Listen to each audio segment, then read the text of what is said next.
Hey guys, happy Saturday. I hope you're having a wonderful start to your weekend, no matter where you are in the world today. We're going to cover some deep topics in this one, and these are all answers to questions that we've received from you. So we're going to talk today about limiting beliefs, what's holding us back, what's keeping us from our dreams. We're going to talk about how does it work that you are what you think? I say that all the time. Everybody's heard those quotes, and we're going to go into that. I'm going to give you the explanation. I'm going to give you some mindset hacks and answer your questions. If you have a question or comment and you'd like to talk about it, just drop it into the comment section. If it's something more personal, you can send me a private message or through my website, send me an email. It's brentwebb.com. All right. So what are you working on right now? What are you struggling with? What is keeping you from your dream life, from your goals? Life isn't supposed to be a struggle. We're not supposed to be in quicksand 24/7. So what are limiting beliefs? Well, our beliefs, they put healthy boundaries on our behavior, but limiting beliefs also hold us back. They hold us back from what we want in life. Now, there's that old story, of the baby elephant that's tied to the fence post. As the baby elephant tugs and pulls, it fails to break the fence or break the rope. And eventually it gives up and it makes peace with its fate. The baby elephant is stuck, right? But eventually that baby elephant is going to grow up. It's going to become a big, huge adult elephant with gargantuan legs and a huge tusk, right? And a big trunk. And it could very easily walk away from that fence and take the whole thing with it if it wanted to. But that elephant, as smart as it is, believes that the fence is an immovable thing. So what happens? The adult elephant remains tied to it, falsely believing it can never escape. That's what we do all the time. So what are limiting beliefs? Well, limiting beliefs, obviously, they're false beliefs, and they prevent us from pursuing our goals and reaching our dreams and our desires. Limiting beliefs can keep you from doing such important things in your life, like applying for your dream job or meeting the girl of your dreams or leaving the relationship that you don't want. They can also keep you from doing unimportant things like skydiving in your underwear or trying out that weird flavor of ice cream that everybody's talking about, right? Our beliefs put our boundaries and our limitations. That's what they do. They create boundaries and limitations on what we perceive to be reasonable behavior. Now, my belief that stealing is wrong, well, that limits me from simply stealing the next car that rolls by, right? Grand Theft Auto style. This limiting belief is probably, I would say, a good one to have. But therefore, we can say that not all limiting beliefs are negative. In fact, obviously, we need some limiting beliefs in order to, keep us from doing dumb crap. Some limiting beliefs unnecessarily hold us back.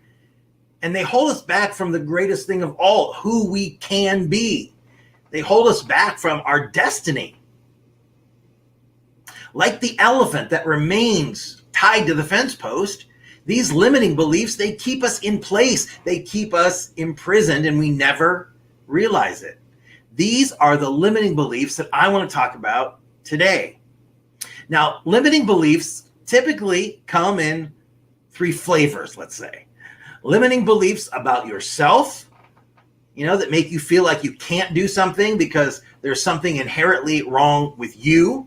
There's limiting beliefs about the world that makes you feel like you can't do something because no one will let you.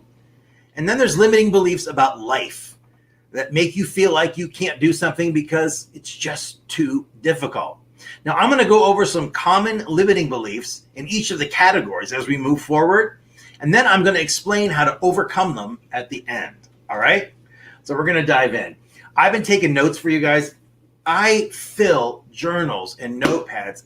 One of the most incredible things since I started this journey years ago is just the amount of writing that I do. Gratitude and, affirmations and, using them for my visualizations. So I have just tons and tons of notes here that I want to get to you guys, right? That's what we got. So I'm going to open this up and we're going to talk about limiting beliefs about yourself, because those are the ones that really keep us in that quicksand, right? Some of the most impactful limiting beliefs are the ones we hold about us, you know? Like for a long time, I talked about this yesterday. I thought falsely that I was bad at math. You know, I had a best friend that thought he was horrible at writing and is now a published author with 6 or 7 books under his belt. You know, I know that sounds nuts, right? A best-selling author who spent most of his younger life believing he was a bad writer. But the truth is, he got poor grades in writing when he was in school, and he took those poor grades at face value. He was bad. Go do something else. I did the same thing. Math isn't my subject. I'll never learn this. You know, it took many years to realize that the reason he made bad grades, the reason I made bad grades was not because he was a bad writer, not because I was bad at math, but because we never stuck to the assignments. You know, I was the kid who, instead of writing an essay about George Washington, you know, I'm drawing cartoons, right? I'm doing some kind of fantasy cartoon work, right? All the teachers hated that, of course. Well, not all of them. I have to say, I have had a few that kind of pushed me to be creative, you know? But teachers hated it because it's most of them, because it's out of the box thinking, you know? And it's that out of the box thinking that makes somebody a good writer, you know? Nothing holds us back like the beliefs that we hold about us, especially because so many of our beliefs about ourselves are just filled with emotional attachments, insecurities, and baggage that often must be unraveled before we can challenge the belief. You know, it reminds me of that story. You know, there are 2 monks walking along the river silently, side by side, and they're walking, and they get to a bend in the river, and there's a young lady there. And she stands up and she says, "Please, I need you to help me. My baby is back in the village. I've lost my way. I need to cross this river to get to the other side, but the current is too strong, and I'm afraid, you know, I'll get sucked away." And the 2 monks looked at each other, and the older monk picked up the girl, carried her across the river, put her down safely on the other side, went back across the river, and they continued on. And hours were going by, and the young monk was just, his mind was going crazy, you know? And finally, about 6 hours later, the young monk stops the old monk, and he says, wait. Why did you pick up that lady back there? We're not allowed to do that. We're not supposed to touch women. We're not supposed to interact like that. You know, how could you possibly do that? And the older monk said, I set that lady down 6 hours ago. Why are you still carrying her? That's what we do. We create this ourselves, right? We attach emotion. We attach, you know, our past. We attach fear of the future. We attach all these emotional tags. And it's just this giant ball. It's a mess up there, right? So I'm going to give you some examples of some common limiting beliefs. See if you see yourself or someone you know, maybe a family member, and see who you see as we go through these, okay? Age is a great one. Age is a great limiting belief because many people use that. They use it as excuse not to do the things they want to do. You know, a lot of people think, I'm too old to go back to school. I'm too old to change careers. I'm too old to start dieting again. I'm too old to learn this new skill, right? At the other end of the spectrum, I often hear from people who think they're too young to apply for an amazing job. You know, we just had a client recently who, you know, thought he was too young to move to a new city by himself. I did that when I was 19, you know, the scariest thing I did, you know, but exhilarating too. So it can be either end of the spectrum. I'm too old, my time has passed, it's too late, or it's too early and I need to do more. I need to prove myself more. You can see how nonsensical this crap is when you say it out loud, when you realize that sometimes older and younger people use their age to avoid the exact same thing. Some people think they're too old to start a business, and other people think they're too young. So which one is it? I'll give you a hint. It's neither. Another is personality traits. Sometimes we think that a personal trait is holding us back in some area of our life. Maybe you think you're too dumb to apply for a scholarship. or you're too dumb to go to a certain school that you want to go to, or maybe even just to have a conversation about something smart with someone. Maybe you think you're too ugly to talk to someone who's even remotely attractive. Maybe you think that because your right leg is slightly shorter than your left leg, you'll never look good in a pair of shorts, so you're relegated to sweating your ass off in sweatpants, right, for the rest of your life. The tough part about limiting beliefs around our personality traits is that we usually can't change them. So if we've decided that the world will simply forever hate us because we're short, well, we will feel doomed by that for the rest of our lives. This is all about freedom. This is all about having the freedom to be yourself, having money not being an issue. You're passionate about what you're doing. You have a fantastic family dynamic. Freedom, that sense of peace that you get when, bad things still happen, but imagine how you'll deal with those things when you're coming from the base of power like this, right? What else? Oh, how about feelings, right? Feelings. That is a big limiting belief we have about ourselves. Believe it or not, we use our emotions as a basis for limiting beliefs. I can't meet new people because I'm too depressed and no one will like me. I can't go back to work because I'm too embarrassed of what happened at the party when I was drunk at the office party. I can't have a good relationship because I'm angry all the time. But there's a paradox within these sort of limiting beliefs. What we need to do is deal with these emotions. To deal with them is the very thing that we are avoiding doing. If you're depressed and sad, going out and socializing will help destroy that pattern. You'll break that pattern, at least for that night, and it'll get easier and easier. It'll help to destroy the depression. If you're easily embarrassed, facing the judgment of others is the only way to get over it. If you're so angry at someone that you don't want to talk to them, chances are that talking to them will help you get over why you're PO'd. Not doing this thing or any of these things will lead you onto a vicious cycle of these kind of limiting beliefs. We don't do something we should do because of our current feelings, and doing nothing leads to more of those feelings. What you resist persists. What you don't want, you'll be buried in. If it's always, I don't want this, you have to go instead to what you do want and go to that point. So what's next? What about, we talked about limiting beliefs about the world, because obviously they're not just about ourselves. We can adopt so many wrong beliefs about the world. And the internet is an amazing thing. We're connected anywhere in the world, but there's so much misinformation. And, the great thing, love is what matters, but the evil is just a lack of love, and there's so many people out there that are going through their life unconscious. They're living from their ego, from their pain body. And so they're not even, it's like when somebody commits a crime and, they get them off on insanity. Realistically, if you are so unconscious and your pain body is running the show, that's really bad in road rage.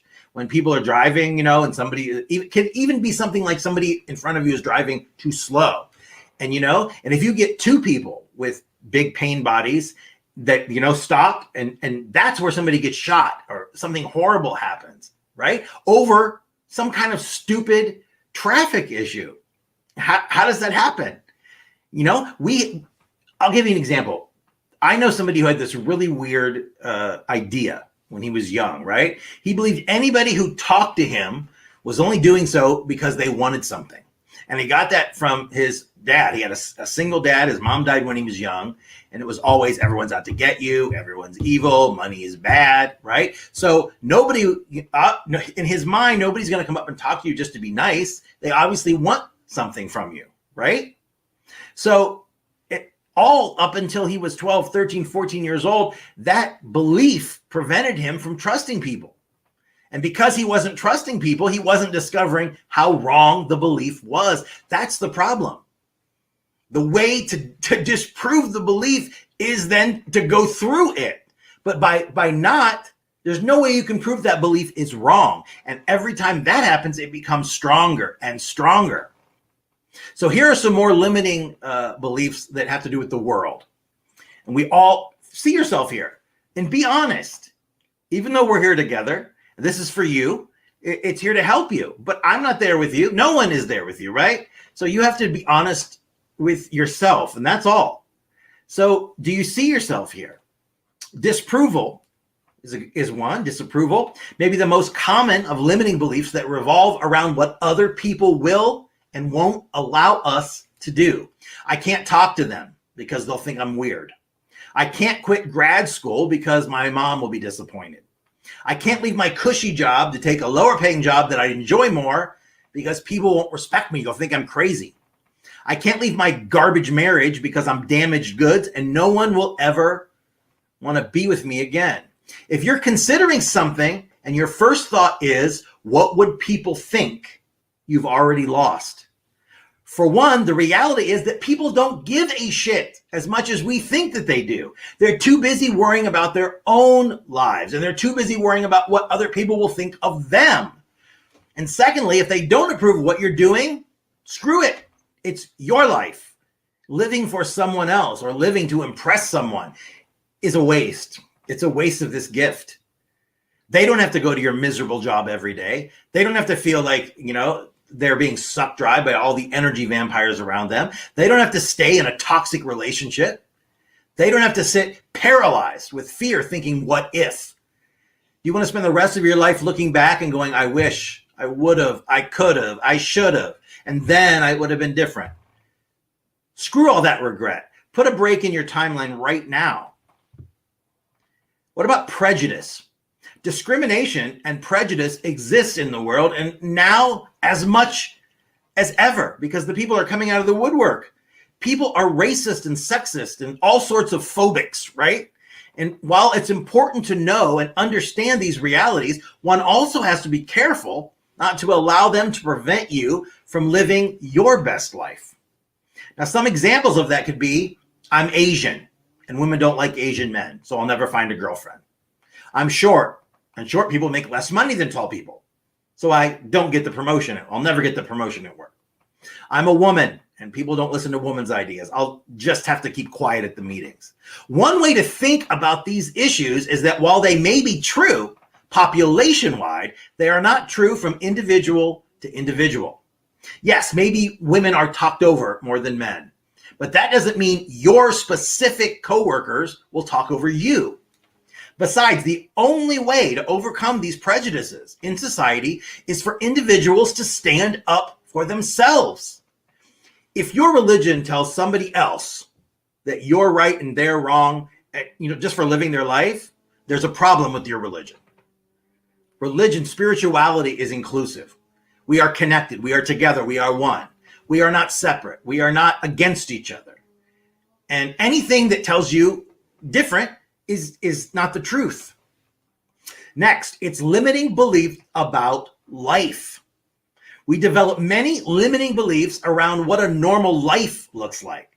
Most of these beliefs revolve around time, being too early for something, being too late for something. What is real? What's imaginary? How about this one? What's an example? Miss the boat.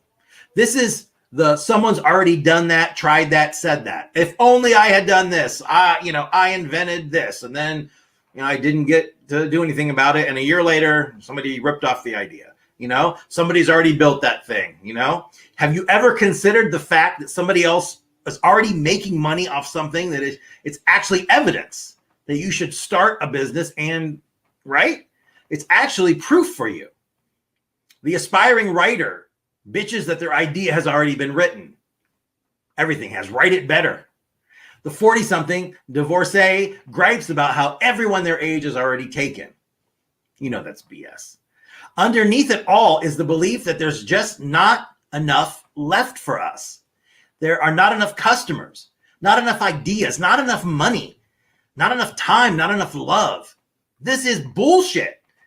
The world is huge. There's plenty of room for you and me and everybody else that wants to dive in. It's not a pie cut into 8 pieces that only 8 people can have.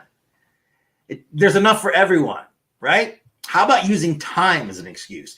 That's probably the most common excuse that I see.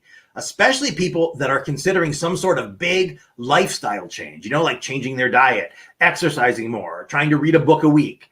It's this very old complaint about time. I'm too busy. There just isn't enough time. But you know how they say if someone really likes you, they find a way to spend time with you? Well, if you really want to do something, you'll find a way to make time for that too. When somebody says, I don't have time, what I always hear is, I don't care enough. Because the fact is that if you made that change your priority, you'd clear your schedule and you'd reorganize your schedule all around it. More often than not, we're really prioritizing when we can't find the time. It's being comfortable and being safe, right? We fall into these little safe routines. We hide behind our safe outward identities. Those things that we've created, those fake versions of us, we spend our time on safe little distractions that won't rock the boat, right? How about this excuse?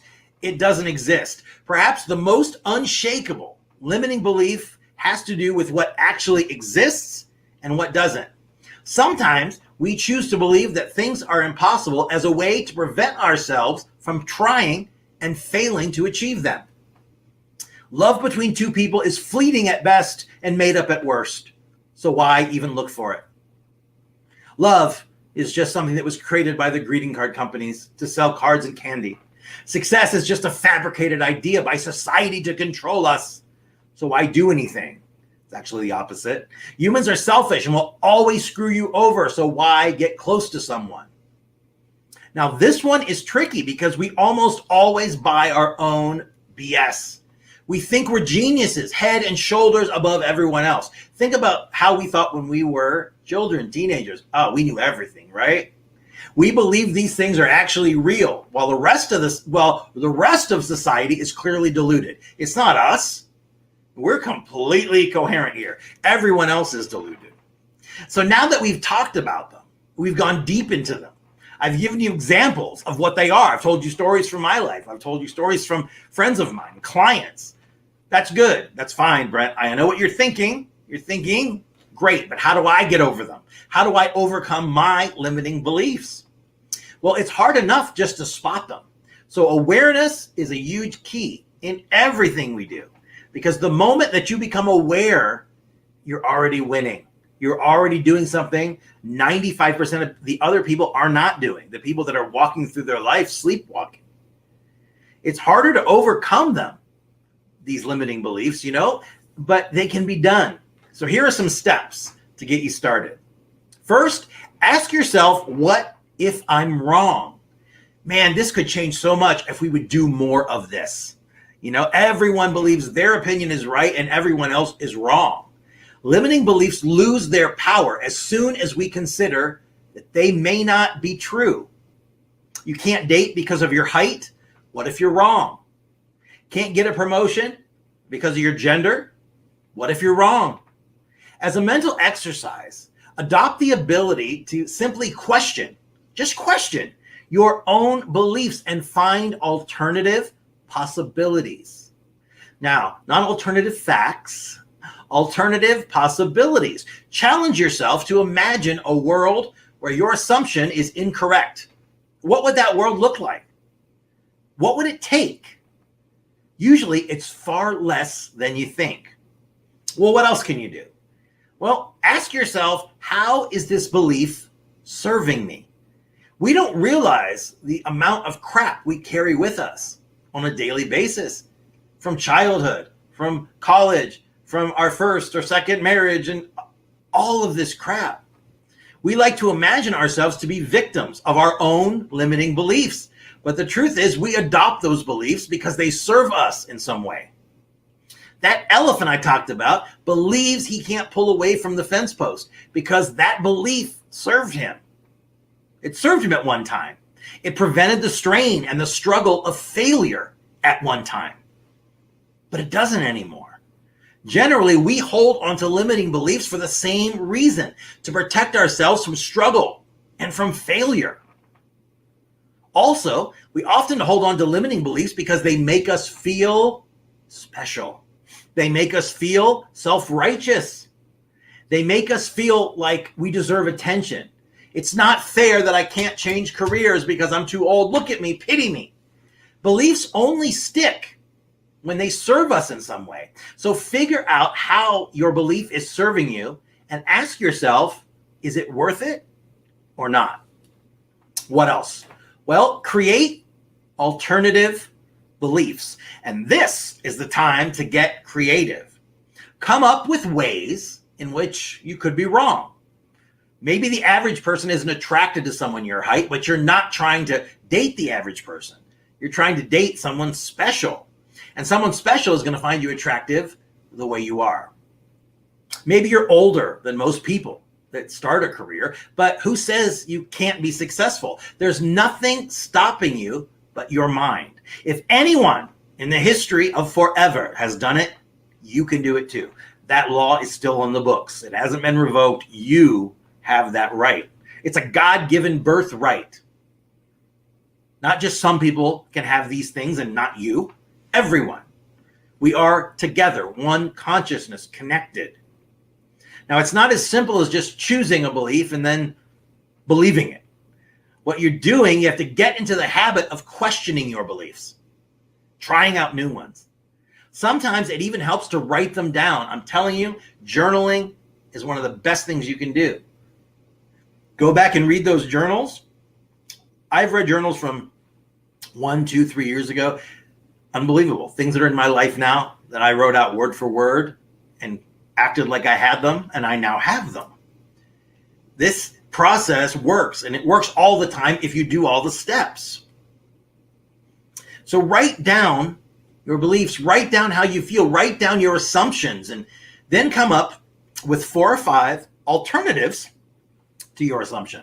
Okay? So 4 or 5 different ways that that the truth you think of could be true in a different way.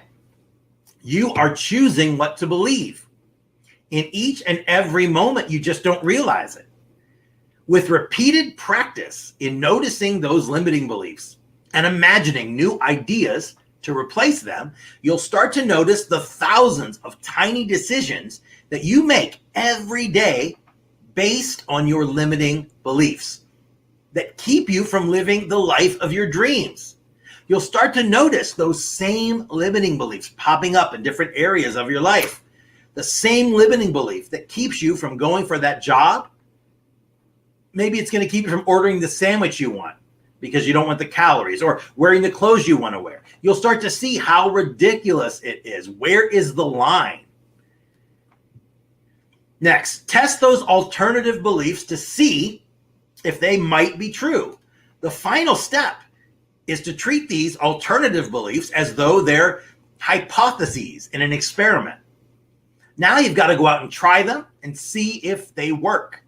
Treat it like trying on a new pair of jeans, adding a new ingredient to a recipe, taking a car out for a test drive.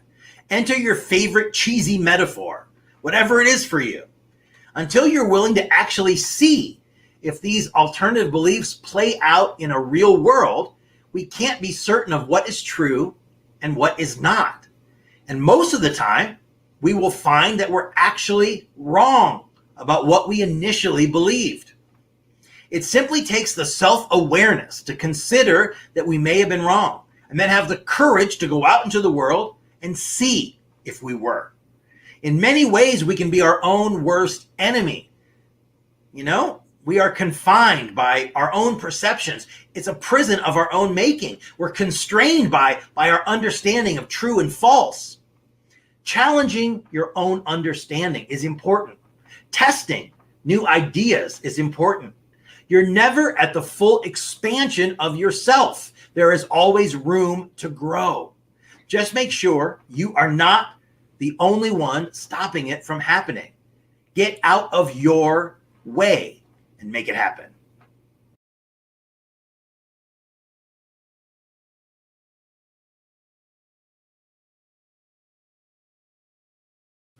Now, most of you know, a very good friend of mine recently passed. Gavin MacLeod was the captain of the Love Boat, was on the Mary Tyler Moore show, was such a fantastic guy in all areas of his life, you know. And I wanted to play something for you guys. This is just something that is so profound to me. So I was looking on YouTube, fell down the YouTube hole like we all do, right? And somebody had asked me about Jim and Tammy Bakker. We were talking about the old PTL Club, and I grew up, my grandma was into that. And, he had built that big Christian amusement park down in South Carolina and stuff. And my grandma used to send money to that ministry until my uncle took her there to see this, this multi-million-dollar place that he had built. But anyway, they had a huge Christian satellite network, and Gavin and his wife were guests many times. But in the middle of the Love Boat, Gavin decided he didn't want to be married anymore, and he divorced her. And she became very religious. And this is not about religion, but I want you guys to understand the idea of belief. So I'm going to play this first clip for you. So let's do this. Each other, and on the island where we were, there was really not a lot to do at night. So they were asleep in the other room, and I turned on television. I just thought of this. Thank you, Jesus. Yeah, I haven't heard it. Well, and I watched you all. Now, I had seen you from time to time, but I didn't watch Christian programs. I was a Christian, but I was a Catholic, and I don't know, I just didn't watch a lot of Christian television. So there you were, and you had a man on who was healed I think he was a homosexual, and he was healed. And I started watching this program, and I thought, well, if God can heal homosexuality, then he certainly can heal my marriage. And I had... First of all, ridiculous. Obviously, no pastor is healing anybody from being gay, nor should they, right? This is back in the 80s. And of course, but that's not the idea. The idea is this. Gavin divorced her. She was going through a rough time, and she found religion like a lot of people do. And she just threw herself into it. She got a, prayer group, and she's praying to bring him back. Prayer is affirmation, right? When you're affirming something over and over and over and over again. But what I love about this is, so she's watching Christian television, and she sees what she thinks, right? She has no reason not to believe that a gay man was cured by Jim Bakker. This is before he went to prison for bilking, millions of dollars out of people. So we know that's a bunch of BS. But that doesn't matter, because what this is a great example of is belief and the power of faith, because we need that in our lives, right? It's a power and a belief in ourselves. But because she watched this show and she saw what, this is what she saw, it's a miracle, in her eyes. So because if God can heal a gay man, he can definitely fix my marriage. That created belief. And that's where she came from. She came from that place of belief. Now, whether it was coming from, God, the universe, source energy, whatever, the affirmations, she believed it. And then it happened. Gavin came back to her. I mean, it's an amazing story, really. It's in his book. It's an amazing story. But, so she believed, and it started to happen. And I want to show you the next part. This is the most profound thing I think she says. So listen carefully, and I'll tell you. You pray with faith. That's right. faith. You that pray is, believing, yes. And you don't care what it looks like. You hear gossip. right. You hear this. That's you hear right. that. And you go, I had a prayer partner every morning. She would say, when I'd say, but do you know what I just read? And she said, we're going to the other side, which I have heard, in your songs. And she said, just keep straight ahead. And if people would only know, you pray believing. Most people, myself included, you pray never thinking you're preparing for what you're going to do if you don't get the answer to your prayer. Oh, that's powerful. It is. You're giving a faith lesson that is truth. This is truth, people. She had works to back up the faith, Yes. hope. If it's just hope, you back it up with Yes. action. You see. The fact that Gavin and his wife, it's the power of belief. And that message where she says the main problem with prayer, which again, if you're not religious, then just believe affirmation. But the problem is people don't believe they're going to get what they're praying for. And if you don't believe you're going to get it, you're never going to receive it. because it's always just off and out of your grasp. That was one of the most profound things I've ever heard. Now it shows you can hear, I've heard lines in movies. I've overheard somebody on a subway. I hear the most amazing, incredible, motivational things in the weirdest places, And so I was trying to show my assistant the PTL Club. So I pulled up, just typed in PTL Club. That was the first episode that came up. It just happened to be a good friend of mine, Gavin MacLeod. So I decided to watch it. And then he's telling his story, which again is a great story. He was an alcoholic. He left his wife. He was dating younger girls. She started praying, affirming other people with her. And he came back to her. But the idea is she believed it to be true. And she operated from that position. She saw something on TV she thought was a miracle. So now she believed that it was possible. And just the mind doing that, she started changing the reality and she made it possible. And the idea that most people, when they are doing their affirmations, when they're praying, they don't expect to get what they're praying for. That's huge. And it's true. Think about it. How often are we just daydreaming? Are we just wishing? We're not affirming it from a place of we have it. If you don't believe that you can have what it is that you're praying for, that you're affirming for, that you're attempting to manifest, you are never going to get it. So one of the questions that we received also yesterday was, how can I finally decide to stop waiting and start living? It's a deep one, right? You stop thinking about everyone else around you. That's the first thing. You stop thinking about the expectations and the job that you have. You stop thinking about the people you love. And you stop thinking about what everyone else around you wants from you. Just for a second, you shut off everything else and you start thinking for once about you, about what you need, about what you want. Open your eyes. Now do exactly what you just pictured in your mind. This is not anyone else's life. You aren't supposed to please everyone. You aren't supposed to make everyone else happy. This is about you. And this is about you being happy. You weren't made for mediocre moments. You weren't made for being stagnant and for staying quiet. You weren't made for spotless tile floors and white picket fences. You weren't made for fake smiles and for pretending. You were made for spectacular days. You were made for becoming friends with strangers and for being loud. You were made for dirt paths that lead you to blue waves and sunny beaches. You were made for a canopy of Polaroid pictures and thumbtacks on your maps. You were made for dirty clothes that have witnessed the world with you. You were made for new foods and new tastes that you never knew existed. And you were made for making new homes everywhere you go. You were made to go, not to stay. So don't push back your goals. Don't push back your aspirations and your dreams.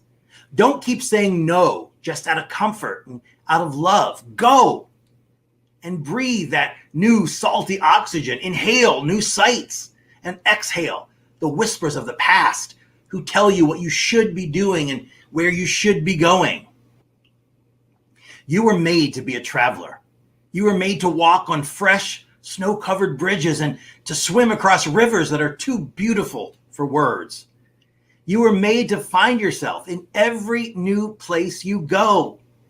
And you were made to explore everything that hasn't been written about. It's time. It's time now to go and live. It's time to dive into what makes your heart beat, what makes your heart beat faster, and what makes your smile grow wider. It's time to buy a plane ticket. It's time to be proud of who you are and who you want to be. It's time to walk where footprints haven't smudged the dirt yet. It's time to be free, and it's time to be okay with being free. You're allowed to live how you want. You're allowed to set yourself free from what a normal life is supposed to look like. You're allowed to be you. You are allowed to run wild. You are allowed to attain your dreams. Remember, if anyone's ever done it in the history of the world, you can do it too. Next, we're going to talk about the idea that thoughts create reality. Every time I talk about this, and I've talked about it several times in the last week, people always ask the same question. I don't know what it means. I don't understand it. You are what you think. Your thoughts are creating reality. That's the secret, really. It's the secret to all historical thinkers, to all present geniuses, to philosophers and high achievers who've agreed with this one universal truth. The secret revolves around a very simple idea. You are what you think about. I've said that at least 8 times this week in videos. James Allen, the philosopher, wrote, "As man thinks, so he is. As he continues to think, so he remains." Stoic and Roman Emperor Marcus Aurelius wrote, "A man's life is what his thoughts make of it."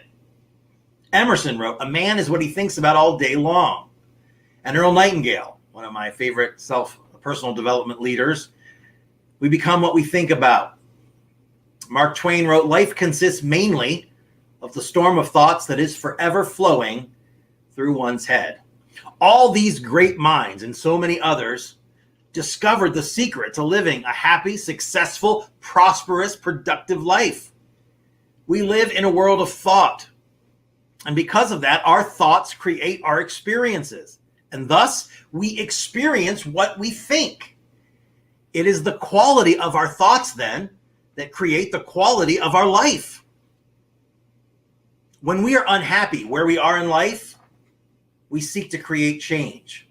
So we go about transforming our environment, believing that doing so will be the necessary catalyst for the change we want to see. We buy things for a materialistic boost of happiness. I was so bad with this. Ugh.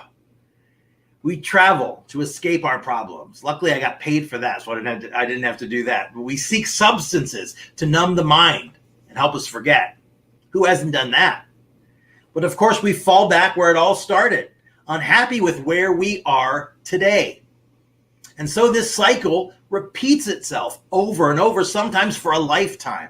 We buy, we travel, we forget, always focusing on the external factors that we need to alter in order for us to have what we want. This happens because we falsely assume that change begins out there. It has to begin from the outside. In truth, the environment does play a role in changing your circumstances, but it doesn't address the root of the cause, your thinking. And it's the driver behind why do you feel the way you do. Here's what you need to realize. If you want to change the outside, you must start inside. You must change the attention of your thoughts, because what you think directly influences how you feel, and how you feel influences how your body reacts. It affects your belief system. It affects how your body reacts directly, influences how you behave. And how you behave comes to define who you are and what you experience. If you get the inside right, the outside will fall into place by osmosis. You don't have to do anything. Don't spend 20 years in analysis, seeing a psychiatrist and paying them $300 an hour. They are not there to get you over something. They're there to keep you going, right? You have to comprehend the essence of the statement. You are what you think. You have to understand the link between your thoughts, between emotion, and between behavior. So what is it? What's the link? Well, thoughts in and of themselves have no power. It's only when we actively invest our attention into them that they seem real. And when we engage with specific thoughts, we begin to feel the emotions that are triggered by these thoughts. And then we enter a new emotional state, and that influences how we act. For example, if you regularly engage with the thought that you're a failure and feed more attention to it, you'll start to feel down. You'll start to feel worthless. You'll start to feel discouraged and even depressed. So how does your body react to this? Your shoulders fall. You start to sulk. You project no confidence. But if you engage with more empowering thoughts, well, they would boost your confidence and they would trigger a more positive emotional state, which will then be reflected in how your body reacts, standing up straight, upbeat, and energized. Thoughts trigger emotions, and the vibrational frequency of these emotions then feed back to the original thought. And as we continue to give our mental attention to the initial thought, it reaffirms the emotion, which then energizes the thought. So we are in a constant cycle of think, feel, think, feel, think, feel, think, feel, no break. This results in an emotional state where you become stressed, full of anxiety, depressed, discouraged, whatever, happy, energized, confident if we're going the other way. How you think and how you feel directly impact how your body reacts. And all three influences how you behave, and also they influence what action you're going to take. This is how your thoughts create reality. It's in the way you behave, in the way you act, that you define who you are, that you create your belief patterns. It's what you experience. And the way you behave and act is simply a construction of how you feel, how you think, and what you do. So in short, emotions are the reactions to the thoughts that you give attention to. Emotions are reactions to the thoughts you give attention to. How you feel and your body language is a reflection of what you're thinking about. Since emotion and the body's reactions are triggered by the thoughts you give attention to, you're living in a world of thought. Your thoughts create your experiences, and then you experience what you think. This means that all the problems we experience are nothing more than a thinking problem. The real problem is not the problem. The real problem is how we think about the problem. We are not our circumstances. We are what we think about our circumstances. You failing in your business is not the problem. The problem is in you perceiving it to be a problem. It's in how you're thinking about it. You dislike your job and you're blaming career choices. That's not the problem. The way you think about it is the problem. Our problems are nothing more than our emotional and our body reactions to our thoughts about the problem. So if we can observe and change our attention or our perception, we can change our emotional reaction, which then changes our body reaction, which ultimately changes how we feel, how we act. It transforms our life. That's exactly why true change begins inside, not outside. It's not going to come from that job, that guy, that girl, that car. That is not going to give you the happiness you want. You grant it to yourself first.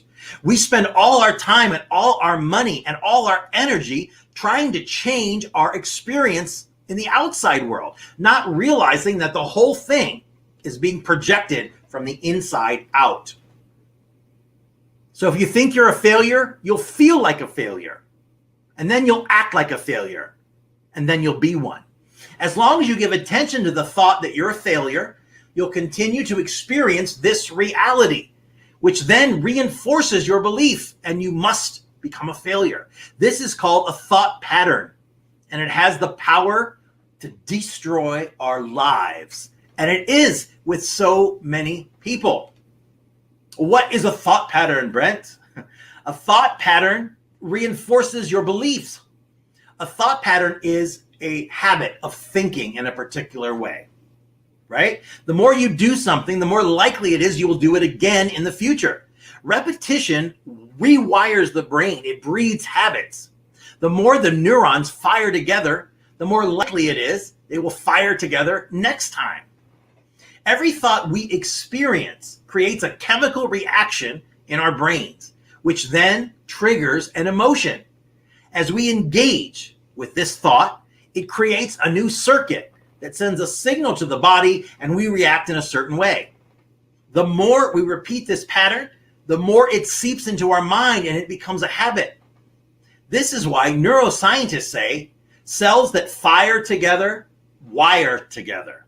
As you keep thinking about the same problems, you're producing the same emotions and you're performing the same actions. You continue to live the same experiences. You continue to attract the same type of person in your relationship. As we repeatedly engage in the same thought pattern over and over and over and over again, thought patterns of how we think, how we feel, how we do, these patterns get encoded like a blueprint in our subconscious mind. And what does our subconscious mind do? It runs 95% of our lives on automation. Neuroscientists have shown that most of our decisions, most of our actions, most of our emotions and our behavior depends on the 95% of brain activity that is beyond our conscious awareness, which means that 95% of our life comes from the programming in our subconscious mind. Programming that was created when we were less than 10 years old.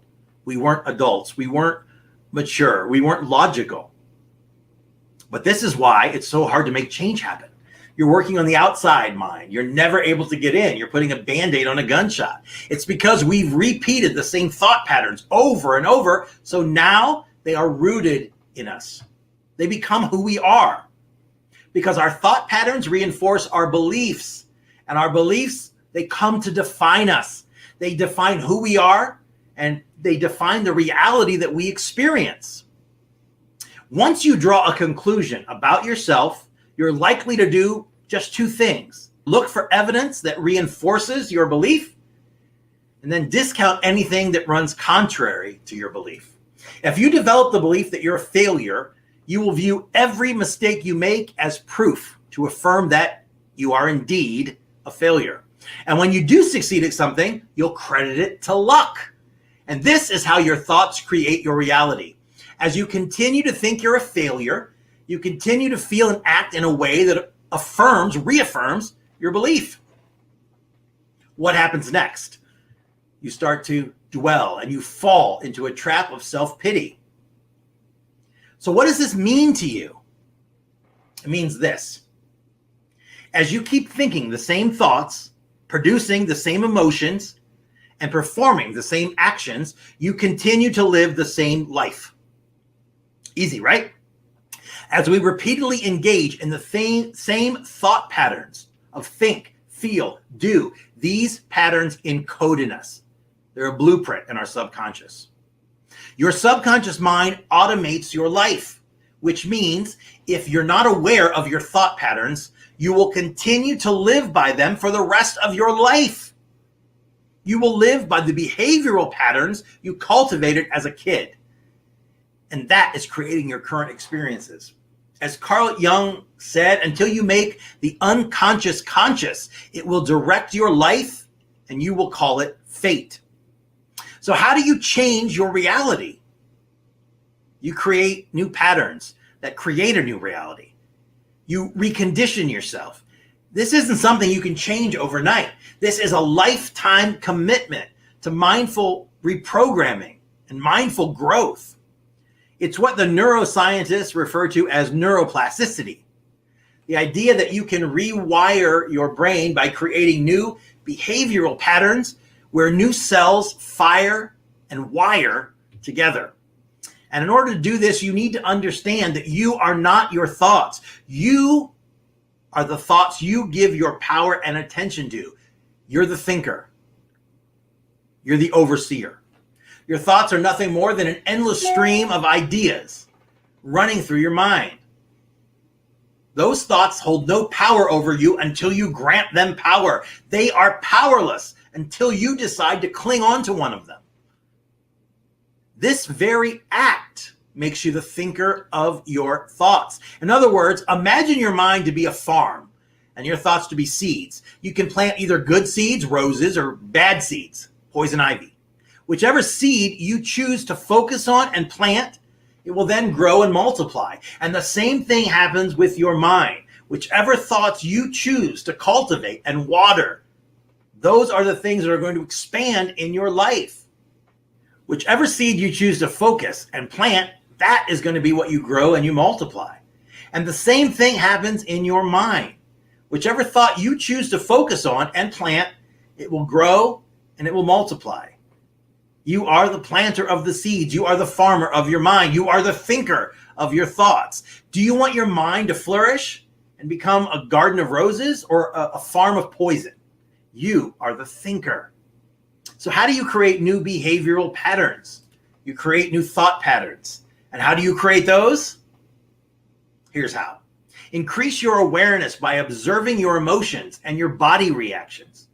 Be more conscious of what thoughts you give attention to. It's what psychologists call metacognition, the idea of thinking about our thinking.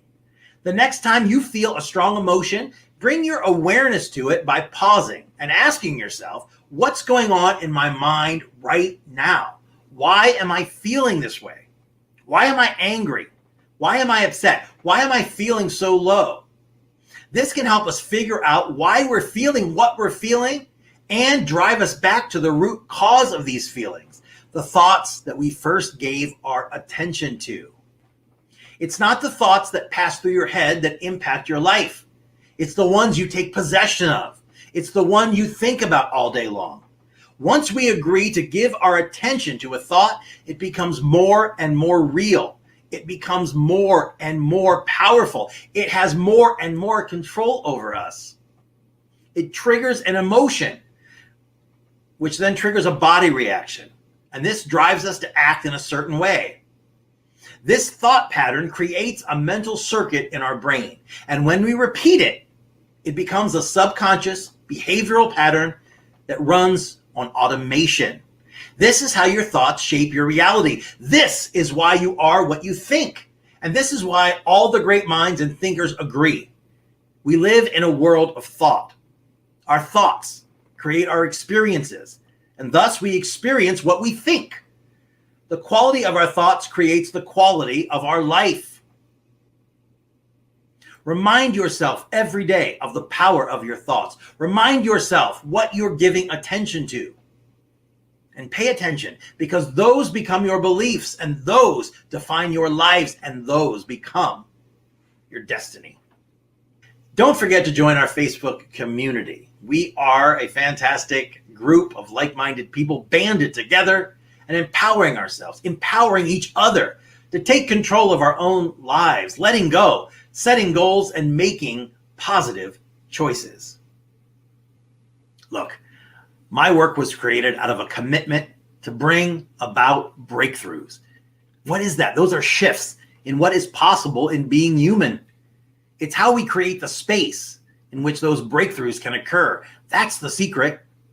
My programs and coaching are presented in a way that leads to discussions that are engaging, empowering, and that produce extraordinary results for all participants. Now, I am known all over the world for my ability to communicate and the power of my material. But take a look at my website, brentwebb.com. There are all sorts of testimonials there. You can read other people's stories, but you'll understand we are here to create permanent, positive shifts in the quality of your life. We want you to have a very new and unique kind of freedom and power. The freedom to be at ease and the power to be effective in the areas that matter to you. The quality of your relationships, the confidence with which you live your life, your personal productivity, your experience of the difference you make, and most important of all, your enjoyment of life. What I offer is breakthrough technology. It's very practical. This methodology for producing breakthroughs, achievements that are extraordinary, outside of what is predictable. And I teach from a place of transformative learning.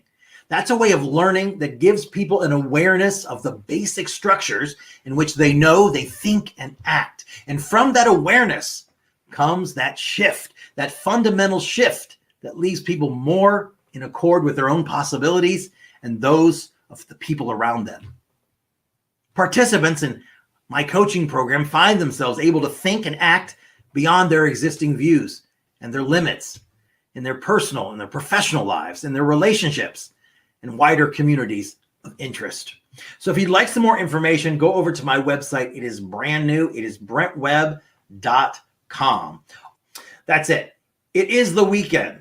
I want you to go out today. I want you to enjoy yourself. It doesn't matter where you are. It doesn't matter what is going on. You are alive and you are well. And it is a beautiful day. It has nothing to do with the weather.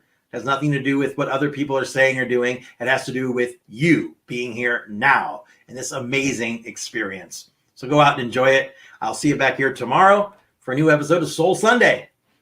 See you later.